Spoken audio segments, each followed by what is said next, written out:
পাবনায় এত পরিমাণের ফুচকার দোকান আর আপনাদের কোন ফুচকাটা সবথেকে বেস্ট লাগে আমাকে কিন্তু অবশ্যই কমেন্টে জানাবেন। তো হ্যালো এভরিওয়ান, কেমন আছেন সবাই? আমি কিন্তু আজকে চলে আসছি শামীম ফুচকাতে। আর মুক্তমঞ্চের পাশে এতটা পরিমাণের ভিড় থাকে সবসময়, আপনারা তো সবাই জানেন। আমার কিন্তু পাবনাতে সব ফুচকা খাওয়া হলেও আমি কিন্তু শামীম ফুচকাতে কখনোই খাই নাই। সেজন্যই কিন্তু ভাবলাম আজকে শামীম ফুচকা খাই। আর এখানে মামা দেখতেছেন কি দ্রুত শসা কাটতেছিল। ফুচকা চটপটি আপনারা এখানে কিন্তু দুটাই পেয়ে যাবেন। সাথে কিন্তু এখানে বেশ কিছু ছোলা মাখাও ছিল। আর আমিও কিন্তু একটা ফুল প্লেট অর্ডার করেছিলাম। আর দেখতেই পারতেছেন মামা বেশ কিছু শসা আর কিন্তু দিচ্ছিল একটু ডিম। আর সাথে কিন্তু একটা টক দিবে।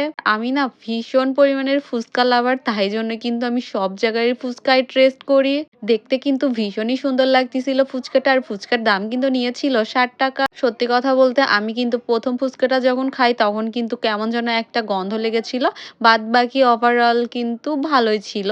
মোটামুটি ফার্স্ট এরটাই কেমন যেন একটা প্রবলেম ছিল। আর আপনাদের কাছে পাবনার কোন ফুচকাটা সবথেকে বেস্ট আমাকে কিন্তু কমেন্টে অবশ্যই জানাবেন। তো দেখা হবে নেক্সট ভিডিও। ততক্ষণে ভালো থাকবেন। আল্লাহ হাফেজ।